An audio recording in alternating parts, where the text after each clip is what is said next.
Buenos días, mi nombre es Horacio. Hoy vamos a practicar la lección 18. No soy el único que experimenta los efectos de mi manera de ver.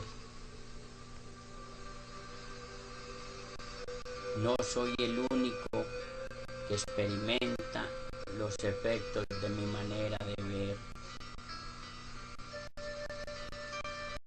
No soy el único que experimenta los efectos de mis pensamientos.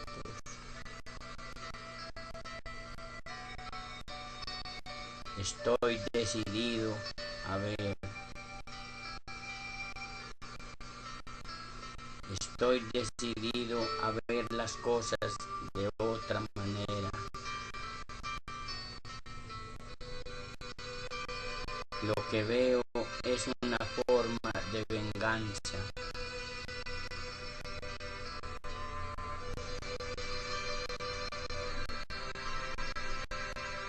Espíritu Santo, espía mi mente.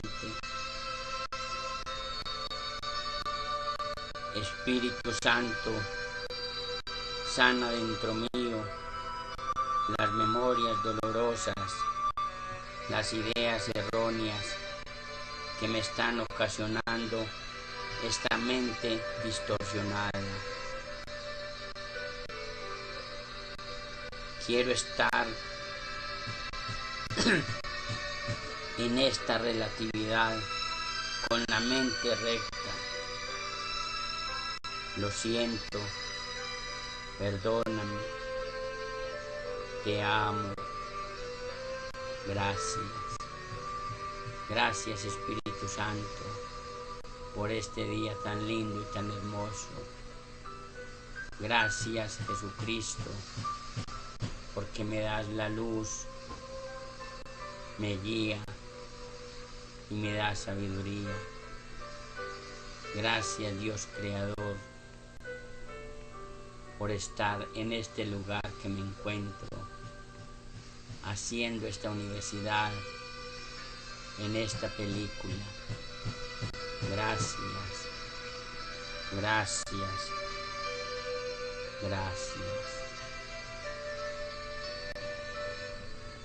Pasemos ya a escuchar pues la lección número 18. No soy el único que experimenta los efectos de mi manera de ver. Lección 18. No soy el único que experimenta los efectos de mi manera de ver. La idea de hoy es un paso más en el proceso de aprender que los pensamientos que dan lugar a lo que ves nunca son neutros o irrelevantes. También hace hincapié en la idea, a la que posteriormente se le dará cada vez mayor importancia, de que las mentes están unidas. La idea de hoy no se refiere tanto a lo que ves como a la manera en que lo ves. Por lo tanto, los ejercicios de hoy hacen hincapié en ese aspecto de tu percepción. Las 3 o 4 sesiones de práctica que se recomiendan deben hacerse de la siguiente manera. Mira a tu alrededor, y a medida que selecciones los objetos para la aplicación de la idea de hoy tan al azar como sea posible, descansa tu mirada en cada uno de ellos el tiempo suficiente para poder decir: no soy el único que experimenta los efectos de mi manera de ver. Concluye cada sesión de práctica repitiendo esta afirmación más general: no soy el único que experimenta los efectos de mi manera de ver. 1 minuto, o incluso menos, es suficiente para cada sesión de práctica. Lección 19. No soy el único que experimenta los efectos de mis pensamientos.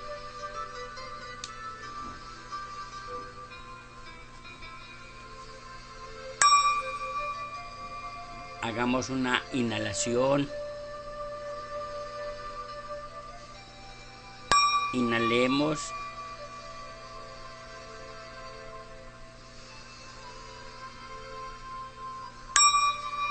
Exhalemos.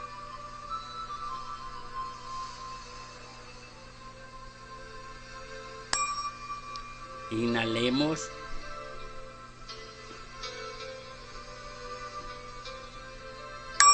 Exhalemos.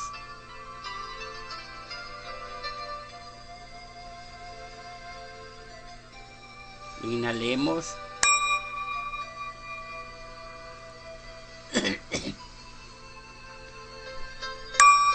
Exhalemos. Ustedes sabían que las tortugas duran 300 años. Ustedes se preguntarán por qué duran más esas tortugas que nosotros en esta proyección que llamamos cuerpo, en este sueño. ¿Quieren saberlo? Lo que pasa es que las tortugas respiran más lento.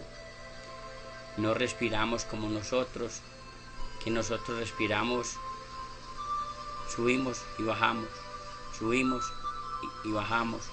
Ya inhalamos y exhalamos, inhalamos y exhalamos. Mientras que las tortugas nos dan una enseñanza que tenemos que garantizar la respiración, o sea, inhalar y exhalar. O sea, no es que vayan a toda hora a respirar despacio, sino ir acostumbrando esta proyección que llamamos cuerpo, respirar profundo, sostener el aire y exhalarlo, con el fin de que se limpien todos esos rincones del cerebro, que se limpien, porque haciendo esas respiraciones más lentas, la vida se le va transformando y todo lo va viendo de otra manera. Por ejemplo, si usted ha sido una persona muy agitada, muy desesperada, que quiere todo ya a la carrera, se monta en el carro, esos tumultos, esos tacos, llega a la oficina del trabajo, va a cuadrar el carro donde está enseñado a cuadrarlo, no hay espacio donde colocar el carro, llega a la oficina, todo le sale mal. Pero cuando estamos conectados con ese absoluto, con esa respiración, en el aquí y el ahora, en el instante presente, se nos va cambiando todas las moléculas, todas las células, todos los neutrones, los neutrinos, los fotones de energía, los fotones de luz, porque Dios está en ese oxígeno, Dios está en esa respiración. Es un mundo que no lo no lo vemos con estos ojos, porque todo lo que vemos con estos ojos está en nuestro cerebro. Es una programación, una película que todos la tenemos adentro, pero de acuerdo a cómo miremos las cosas, a cómo las observemos, de acuerdo al observador, cada cual tiene su manera de ver las cosas. Uno las ve de una manera, otro las ve de otra manera. Por ejemplo, si hubieran 5 amigos, usted le preguntaría a uno que para dónde va esa mujer que va subiendo esas escalas. El primer amigo le diría, va a ayudarle a la mamá.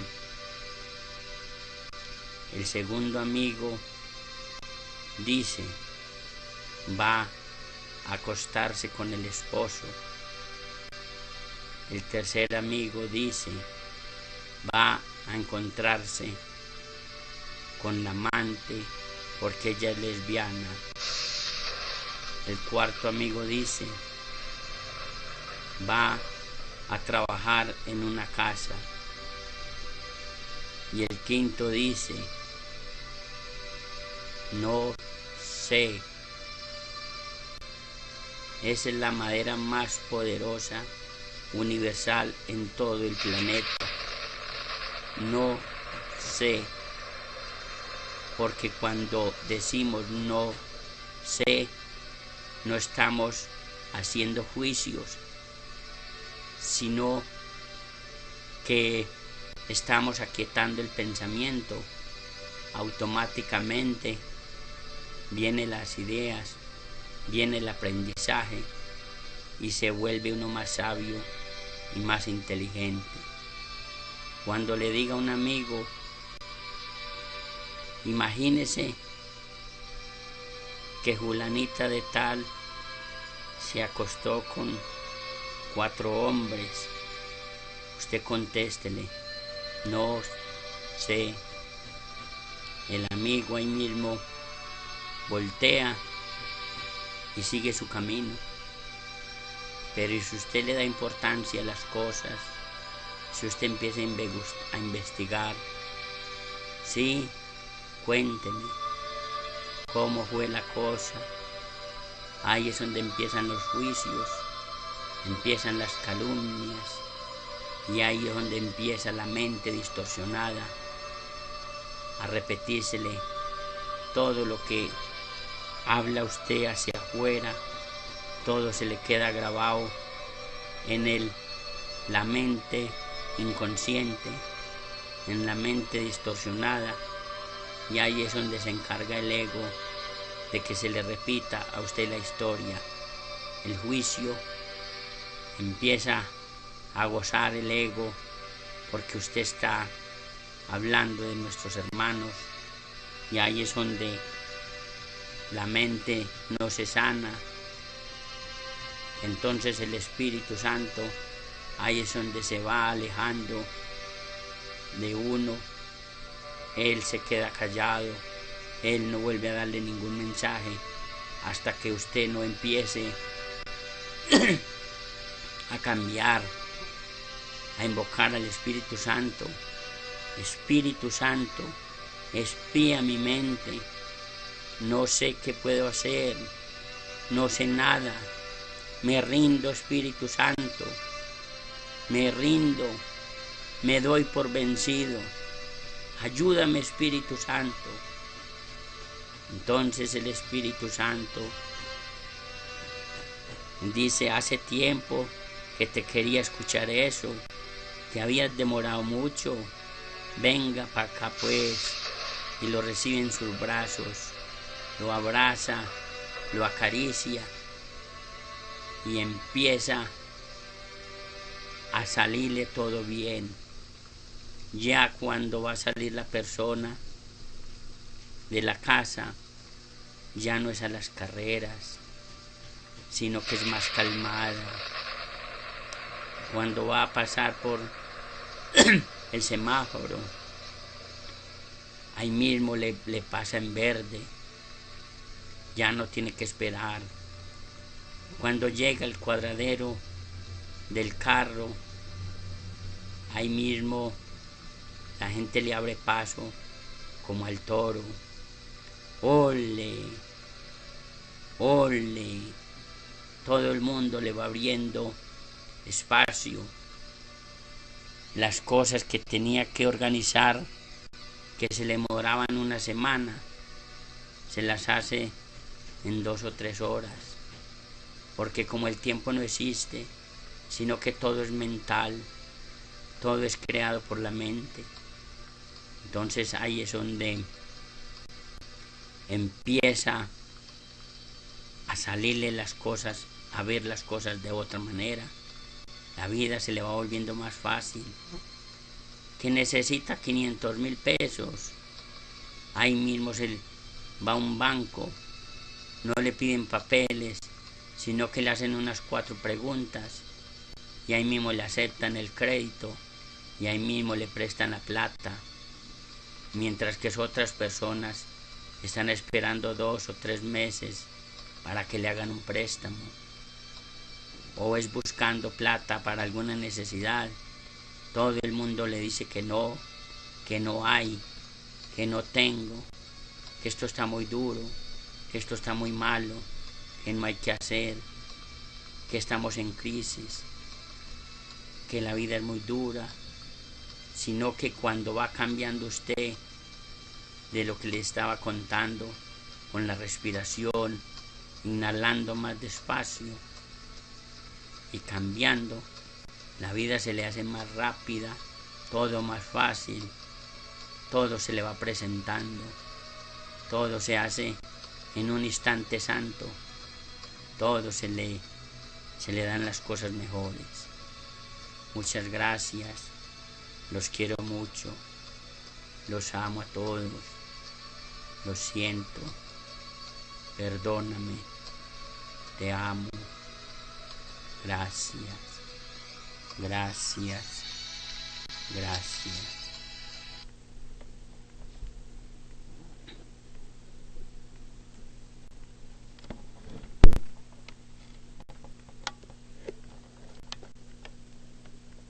De su libertad de conciencia, quedando rota su dependencia de los padres en tal sentido.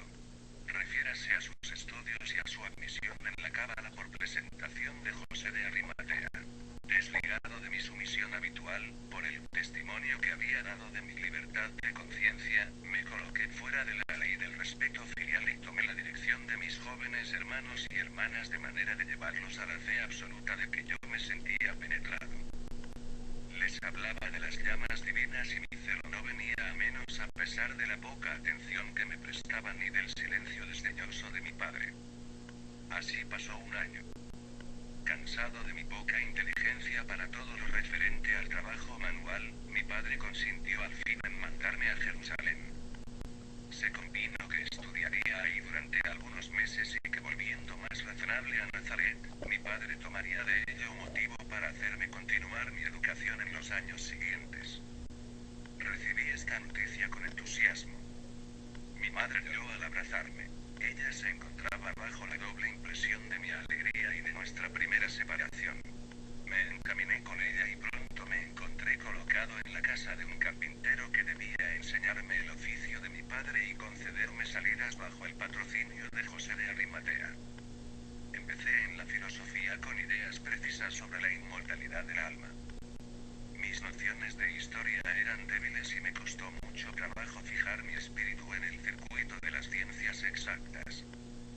La astronomía llamaba mi atención a causa de las espléndidas maravillas que desenvolvía bajo mis ojos, pero la contemplación de estas maravillas me alejaba de la curiosidad de las demostraciones, persuadido como estaba de la insuficiencia de la teoría.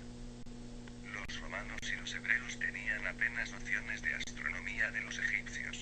Mas en los pueblos guerreros y en los conquistados hace poco progresó la ciencia. Practicaba la observancia de la ley mosaica con escrupulosa exactitud y las fantasías de mi imaginación se detenían en el dogma sagrado. Pero poco a poco fuertes tendencias hacia un espiritualismo más elevado me hicieron desear las grandes manifestaciones del alma con el alma en el vasto horizonte de las alianzas universales. Devorado por un inmenso deseo de descubrimientos que embargaba todas mis facultades y de la penosa expectativa de lo desconocido, que atormentaba mis sueños y entristecía mis pensamientos de soledad, rogué, supliqué a José de Arimatea que me explicara los misterios de la Cábala, llamada también ciencia de los espíritus. Yo había oído hablar de esta ciencia como de un escollo para la inteligencia, y se me había asegurado que todos los que abiertamente se ocupaban de ella se hacían objeto de piedad y no de desprecio.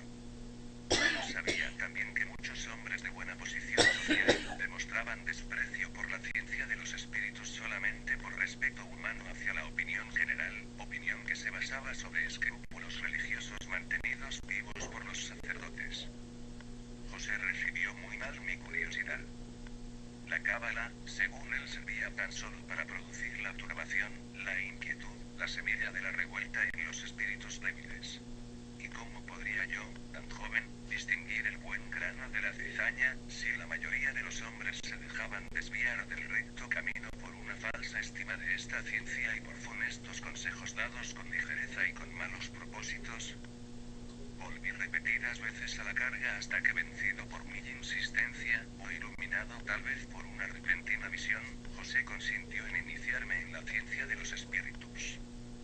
La cábala, me dijo José, viene desde Moisés, y después de Moisés que mantenía relaciones con los espíritus, pero que daba aspecto teatral a estas relaciones, la cábala sirvió siempre a los hombres de dotes eminentes para colocar en el seno de la humanidad las preciosas demostraciones recogidas en la afinidad de sus almas con las almas errantes en el cielo de Dios.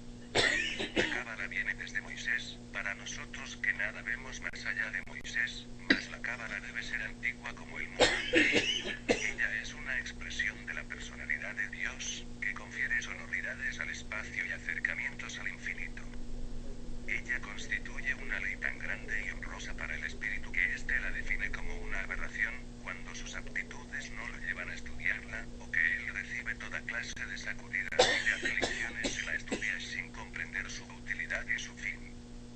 Los hombres que hablan a Dios sin tener conciencia de la majestad de Dios, no obtienen de la plegaria más que un fruto seco, que la imaginación les presenta como un fruto sabroso. Pero el amargor se hace pronto sentir y así se explica la sequedad del alma, el aislamiento del espíritu, la pobreza de la devoción. En la ciencia de las comunicaciones espirituales, el espíritu que se desvía del principio fundamental de esta ciencia, no obtiene nada de verdadero y de útil. Puede dirigirse a elevadas personalidades, pero le contestan inteligencias mediocres y camina como un ciego, retardándose cada vez más en las escabrosidades del camino. El principio fundamental de la ciencia cabalística reside todo en la abnegación del espíritu y en la libertad de su pensamiento con respecto de todas las nociones religiosas adquiridas anteriormente en su estado de dependencia humana. Prometí a José mucha prudencia y respeto en el estudio de esta religión, de la que mi alma y mi espíritu estaban enamorados con el fanatismo de las grandes aspiraciones. José me escuchaba con el presentimiento de mi predestinación a los honores de Dios, así me lo confesó después. Tan grande fue el calor de mis palabras y tal fue la unción de mi gratitud. 2 días después de esta conversación, José me llevó a una reunión compuesta de hombres casi todos llegados a la edad madura. Eran cerca de unos 30 y no dieron muestras de sorpresa a nuestra llegada. Nos colocamos todos cerca del orador. Las sesiones cabalistas se abrían con un discurso. En él se hacía, como exordio, la enumeración de los motivos que imponían la vigilancia para que no fueran admitidos en la asamblea más que neófitos de quienes pudieran responder los miembros más ancianos. Por lo tanto, un miembro recién aceptado no tenía el derecho de presentar un novicio. Se necesitaban muchos años de afiliación para llegar al patrocinio, mas este patrocinio no levantaba nunca oposiciones.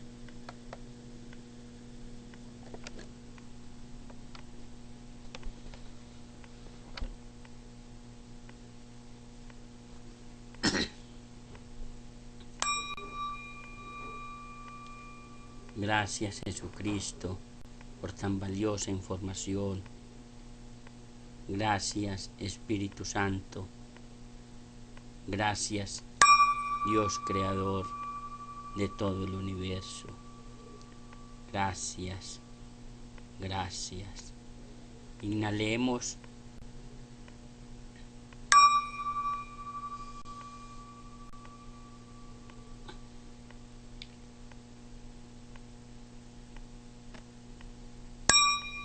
Exhalemos.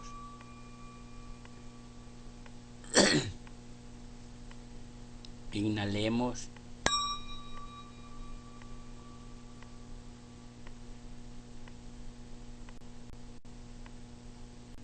Exhalemos.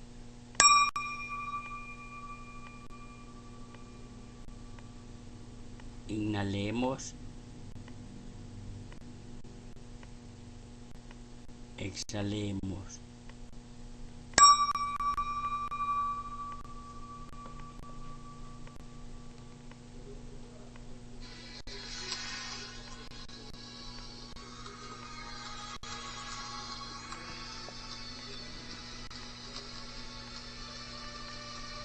¿Qué papel juegan las palabras en el proceso de curación? 1. Estrictamente hablando, las palabras no juegan ningún papel en el proceso de curación. El factor motivante es la oración o petición. Recibes lo que pides. Pero esto se refiere a la oración del corazón, no a las palabras que usas al orar. A veces las palabras y la oración se contradicen entre sí. Otras veces coinciden. Eso no importa. Dios no entiende de palabras, pues fueron hechas por mentes separadas, para mantenerlas en la ilusión de la separación. Las palabras pueden ser útiles, especialmente para él, principiante, ya que lo ayudan a concentrarse y a facilitar la exclusión, o al menos el control, de los pensamientos foráneos. No olvidemos, no obstante, que las palabras no son más que símbolos de símbolos. Por lo tanto, están doblemente alejadas de la realidad. 2. En cuanto que símbolos, las palabras tienen connotaciones muy específicas. Aun en el caso de las que parecen ser más abstractas, la imagen que evocan en la mente tiende a ser muy concreta. A menos que una palabra suscite en la mente una imagen concreta en relación con dicha palabra, esta tendrá muy poco o ningún significado práctico y, por lo tanto, no supondrá ninguna ayuda en el proceso de curación. La oración del corazón no pide realmente cosas concretas. Lo que pide es siempre alguna clase de experiencia, y las cosas que específicamente pide son las portadoras de la experiencia deseada en opinión del peticionario. Las palabras, por consiguiente, son símbolos de las cosas que se piden, pero las cosas en sí no son sino la representación de las experiencias que se anhelan. 3. La oración que pide cosas de este mundo dará lugar a experiencias de este mundo. Si la oración del corazón pide eso, eso es lo que se le dará porque eso es lo que recibirá. Es imposible entonces que en la percepción del que pide, la oración del corazón no reciba respuesta. Si pide lo imposible, si desea lo que no existe o si lo que busca en su corazón son ilusiones, eso es lo que tendrá. El poder de su decisión se lo ofrece tal como él lo pide. En esto estriba el cielo o el infierno. Al Hijo durmiente de Dios solo le queda este poder. Pero es suficiente. Las palabras que emplea son irrelevantes. Solo la palabra de Dios tiene sentido, ya que simboliza aquello que no corresponde a ningún símbolo humano. Solo el Espíritu Santo comprende lo que esa palabra representa. Y eso también es suficiente. 4. ¿Debe evitar, entonces, el Maestro de Dios el uso de las palabras cuando enseña? Por supuesto que no. Son muchos a los que aún es necesario acercarse por medio de las palabras, ya que todavía son incapaces de oír en silencio. No obstante, el Maestro de Dios debe aprender a utilizar las palabras de otra manera. Poco a poco aprenderá a dejar que las palabras le sean inspiradas, a medida que deje de decidir por sí mismo lo que tiene que decir. Este proceso no es más que un caso especial de la lección del libro de ejercicios que reza: me haré a un lado y dejaré que Él me muestre el camino. El Maestro de Dios acepta las palabras que se le ofrecen y las expresa tal como las recibe. No controla lo que dice. Simplemente escucha, oye y habla. 5. Uno de los mayores obstáculos con los que el Maestro de Dios se topa en esta fase de su aprendizaje, es su temor con respecto a la validez de lo que oye. Y en efecto, lo que oye puede ser muy sorprendente. Puede que también le parezca que no tiene nada que ver con el problema en cuestión tal como él lo percibe, y puede incluso poner al maestro en una situación que a él le puede parecer muy embarazosa. Todas estas cosas no son más que juicios sin ningún valor. Son sus propios juicios, procedentes de una penosa percepción de sí mismo que le convendría abandonar. No juzgues las palabras que te vengan a la mente, sino que, por el contrario, ofrécelas lleno de confianza. Son mucho más sabias que las tuyas. 24. Detrás de los símbolos que usan los maestros de Dios se encuentra la palabra de Dios. Y Él mismo imbuye las palabras que ellos usan con el poder de su espíritu, y las eleva de meros símbolos a la llamada del cielo en sí. 22. ¿Qué relación existe entre la curación y la expiación? 1.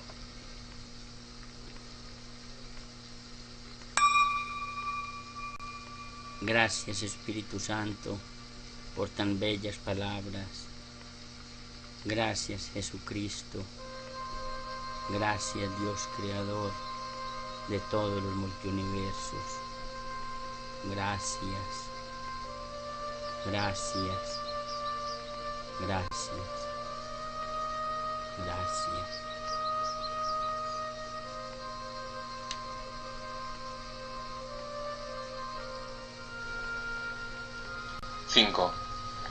Más allá de la percepción.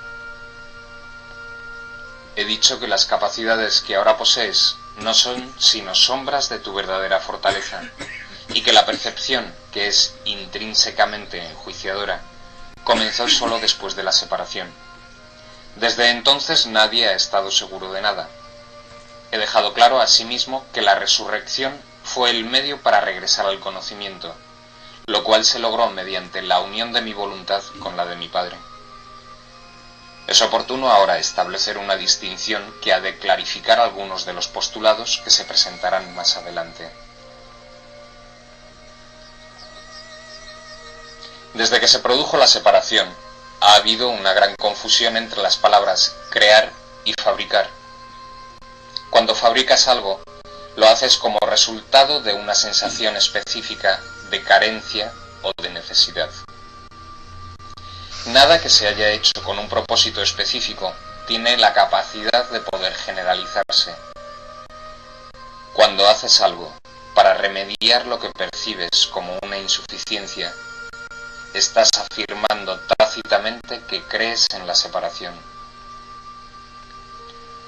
El ego ha inventado un gran número de sistemas de pensamiento ingeniosos con ese propósito, mas ninguno de ellos es creativo. La inventiva, aun en su manifestación más ingeniosa, es un esfuerzo en vano. Su naturaleza sumamente específica apenas se compara con la creatividad abstracta de las creaciones de Dios. El conocimiento, como ya hemos observado, no conduce a la acción. Tu confusión entre tu verdadera creación y lo que has hecho de ti mismo es tan grande que se te ha hecho literalmente imposible saber nada. El conocimiento es siempre estable y es evidente que tú no lo eres. Aún así, eres perfectamente estable tal como Dios te creó. En ese sentido, cuando tu comportamiento es inestable, estás en desacuerdo con la idea que Dios tiene acerca de tu creación. Puedes hacer esto si así lo eliges, mas no querrías hacerlo si estuvieses en tu mente recta.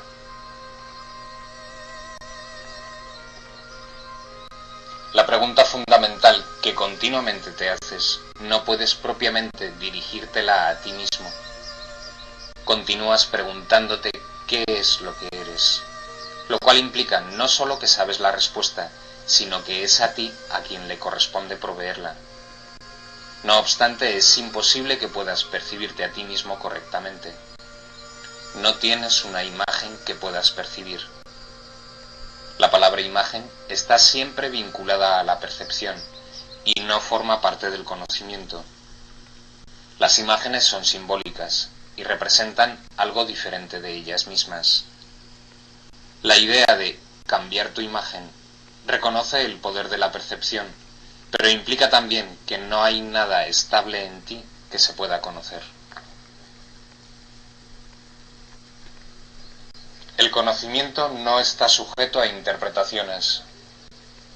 Puedes tratar de interpretar el significado de algo, pero en eso siempre existe la posibilidad de equivocarse, porque se refiere a la percepción que se tiene del significado. Tales incongruencias son el resultado de tus intentos de considerarte a ti mismo separado y no separado al mismo tiempo. Es imposible incurrir en una confusión tan fundamental sin aumentar aún más tu confusión general. Tu mente podrá haber llegado a ser muy ingeniosa, pero como siempre ocurre cuando el método y el contenido están en desacuerdo, la usas en un fútil intento de escaparte de un callejón sin salida. La ingeniosidad no tiene nada que ver con el conocimiento, pues el conocimiento no requiere ingeniosidad. El pensamiento ingenioso no es la verdad que te hará libre, pero te librarás de la necesidad de usarlo una vez que estés dispuesto a prescindir de él.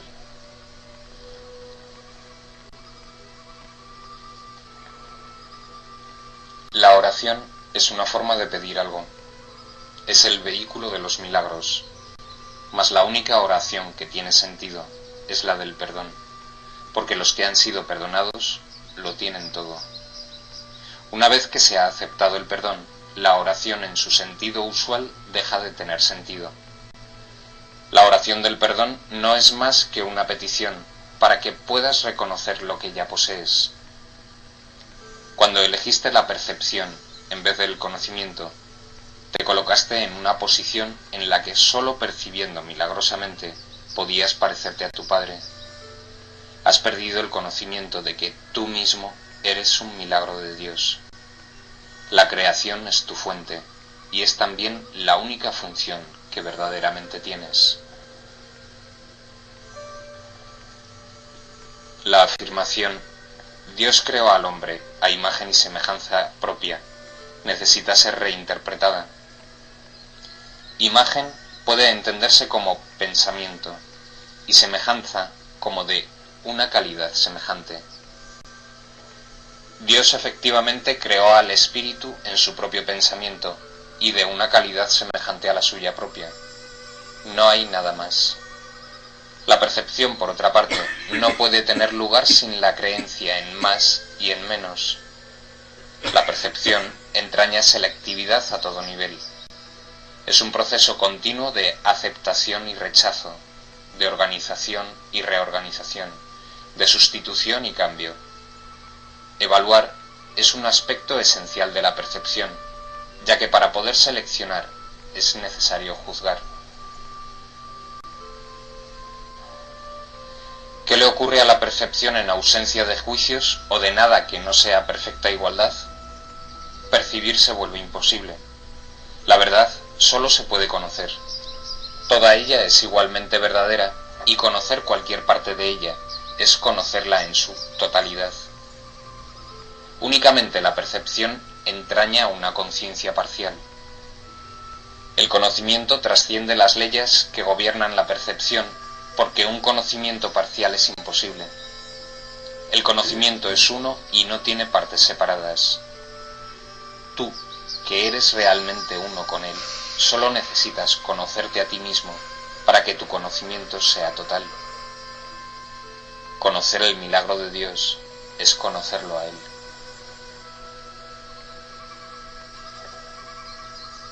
El perdón es lo que sana la percepción de la separación. Es necesario que percibas correctamente a tu hermano, debido a que las mentes han elegido considerarse a sí mismas como entidades separadas.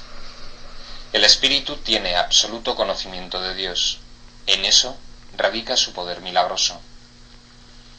El hecho de que cada uno de nosotros disponga de ese poder en su totalidad es una condición enteramente ajena al pensar del mundo. El mundo cree que si alguien lo tiene todo, no queda nada para los demás. Mas los milagros de Dios son tan totales como sus pensamientos, porque son sus pensamientos.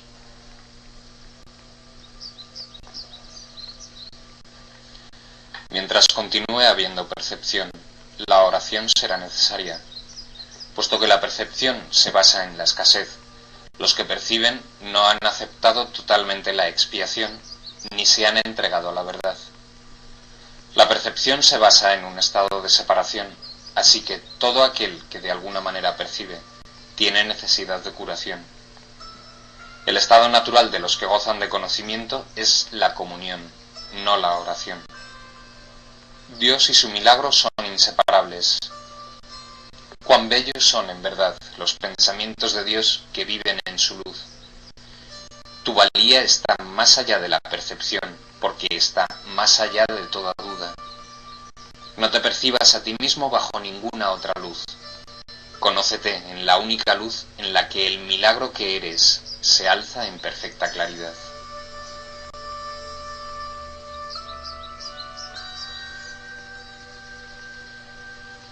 ―6. Los juicios y el problema de la autoridad.